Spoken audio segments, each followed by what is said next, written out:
Cricket के game में batsman को आउट करने के लिए बॉलर अच्छी बॉलिंग तो करता ही है, लेकिन उसके साथ साथ स्लेजिंग भी करता है। जब भी बॉलर बैट्समैन को कोई बाउंसर मारता है, घूरता है, गाली निकालता है, कोई इशारा करता है जिससे बैट्समैन को गुस्सा आए, तो उसे स्लेजिंग कहते हैं। बॉलर की कोशिश होती है कि बैट्समैन का ध्यान, उसकी तवज्जो, उसका फोकस बैटिंग से हट जाए, वो डिस्ट्रैक्ट हो जाए, वो गुस्से में आकर कोई गलत शॉट खेल ले और अपनी विकेट गंवा दे। जावेद मियांदाद क्रिकेट की हिस्ट्री में एक ऐसा बैट्समैन गुजरा है जिस पर स्लेजिंग का कभी कोई असर नहीं होता था। वो कूल प्लेयर था। तो दोस्तों, क्या आप कूल हैं? अपने दिमाग को ठंडा रखते हैं, या एक बाउंसर, एक घूरी, एक गाली आपको गुस्सा दिला सकती है? लोगों को आप कभी कंट्रोल नहीं कर सकते। उनके रवैये, उनके मजाज, उनकी बातें, आप किस किस चीज को कंट्रोल करेंगे? क्या आप किसी को रोक सकते हैं कि वो आप पर तनकीद ना करे? क्या आप मुखालिफ टीम को रोक सकते हैं कि उनके बॉलर्स आपको बाउंसर्स ना मारें, स्लेजिंग ना करें, आपको गुस्सा ना दिलाएं? आप कुछ नहीं कर सकते। ये ऐसी चीजें हैं जो हमारे कंट्रोल से बाहर हैं। लोग, उनके रवैये बाज़ दफा हमारे कंट्रोल में नहीं होते। सिचुएशंस बाज़ दफा हमारे कंट्रोल में नहीं होती।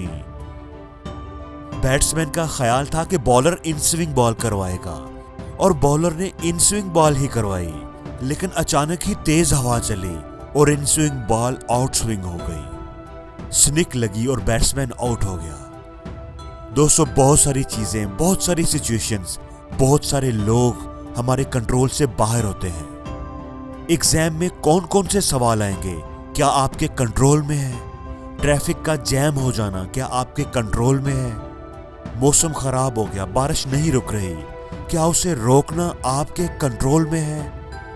और जब चीजें हमारे कंट्रोल से बाहर हो जाती हैं, हमारी मर्जी के खिलाफ हो जाती हैं, जब कोई हमें बाउंसर्स मारता है, घूरता है, गाली निकालता है, तो हम पेप्सी की बोतल की तरह बिहेव करते हैं। आप पेप्सी की बोतल को जोर से हिलाकर खोलें तो उसका पानी जोर से उबलकर झाग की तरह बाहर निकलेगा। हम रिएक्ट करते हैं। कोई शख्स अगर हम पर क्रिटिसाइज करता है, हमें नीचा दिखाने की कोशिश करता है, हमें टीज करता है, तो हम रिएक्ट करते हैं। जबकि उसके मुकाबले में पानी की बोतल को देख लें, यह भी सील्ड है। आप इसको जितना मर्जी हिला लें, जितने मर्जी जोर से शेक कर लें, आप इसमें उबाल नहीं ला सकेंगे। इसका पानी कभी भी जोर से उबलकर झाग की तरह बाहर नहीं निकलेगा, वो कूल ही रहेगा।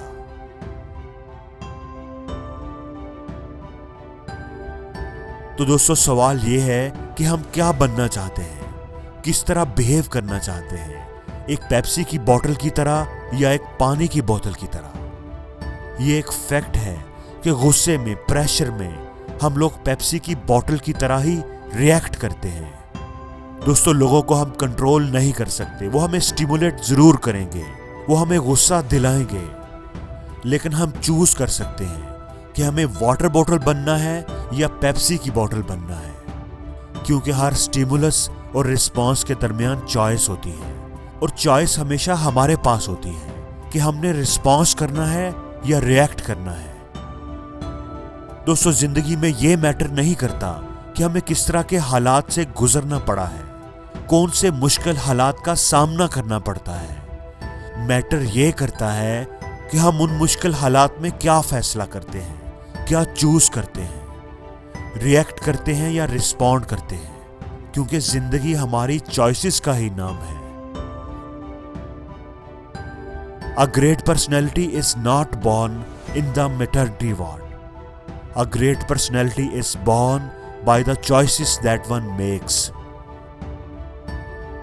और जिंदगी में हर रोज कुछ नया सीखो, नया सोचो, नया करो, लर्न करो।